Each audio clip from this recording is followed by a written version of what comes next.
In this clip, we're going to be studying osmosis and tonicity. Before we dive into these concepts, let's go ahead and define a few terms. In our body, we have a lot of fluid. Fluids are sometimes referred to as solvents because they contain substances that dissolve in them. These substances that dissolve in them, we call them solutes. And so this combination, a solute plus a solvent, will give us a solution. So throughout the video, when we mention the word solution, we are referring to the concentration of solutes dissolved in a specific solvent. Now, let's move on. We are going to be looking at three different scenarios. We're going to be looking at three different cells. 1, 2, and 3. The round red circle represents a cell suspended in a solution. We are also going to consider the concentration of solutes inside the cell, and we call this intracellular fluid.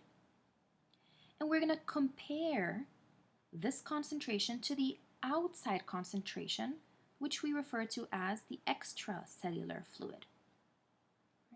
And so we're going to compare the three different cells because your cells in the body can be suspended in different concentrations of solutions. And so we're going to examine what would happen to these cells when they are present in these three different scenarios. The first thing that you're going to notice is that the inside of the cell has a different concentration of solute compared to the outside. And this happens some of the time.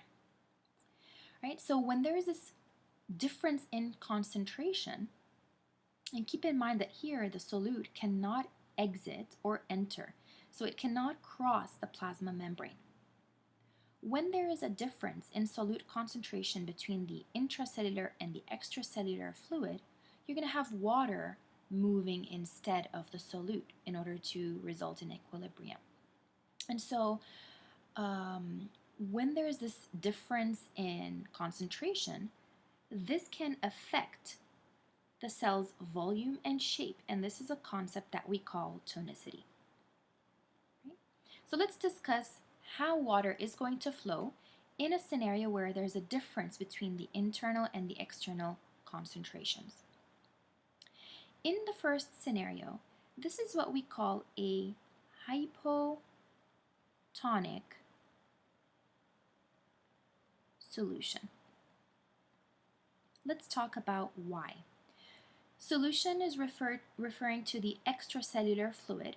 And so now what you can do is look at how many solute particles we have in the extracellular fluid and compare it to the number of solutes found in the intracellular fluid.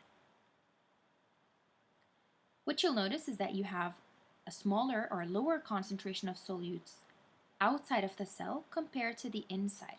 So extracellular fluid contains lower solute concentration.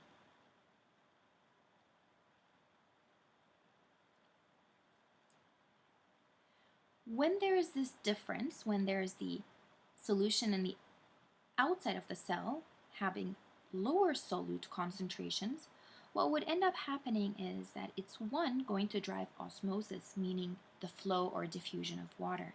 And so this is going to result in the movement of water into the cell,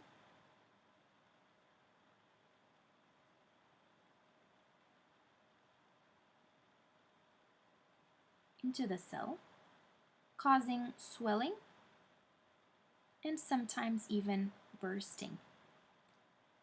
Water moves from the outside to the inside because water moves from an area of lower solute concentration to an area of higher solute concentration. Okay? So here, water moves from low solute concentration to the area of high solute concentration. And so you'll notice that this is going to be movement from out of the cell to the inside. Let's examine another scenario. Let's look at scenario number 3. what you're going to notice is that you have a greater number of solute or greater concentration of solutes in the extracellular fluid when compared to the intracellular fluid. Right? So when there is a higher concentration on the outside compared to the inside, we will call this a hypertonic solution. So our cell here is suspended or is found in a hypertonic solution. Right? Hyper means high, and so the solution on the outside contains a higher amount of solute. If we go back to the hypotonic solution, we call it hypotonic because the solution outside the cell contains a lesser concentration, lower concentration of solute, hence the hypo prefix. So let's talk about water flow in a hypertonic solution. Well, you know from the previous scenario that water is going to move from an area of low solute concentration to an area of high solute concentration. So in this scenario, how would water flow? It will flow from an area of low solute concentration, which is the inside of the cell, to the area of high solute concentration, which is the outside of the cell. And so water is going to flow out, so moves out of the cell, and this is going to result in the cell to shrivel up and dry.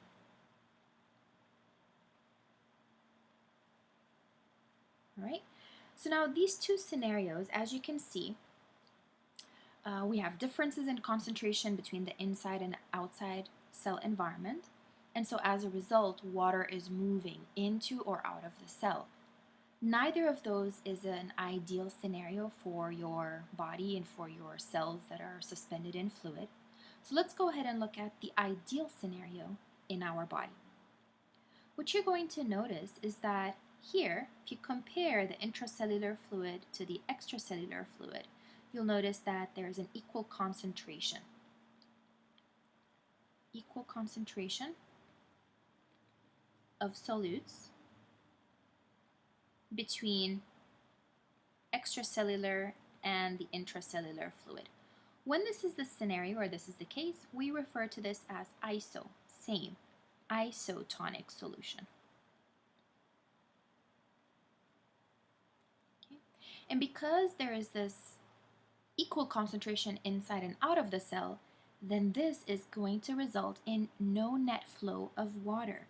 So water moves out at the same rate that it's going to move in.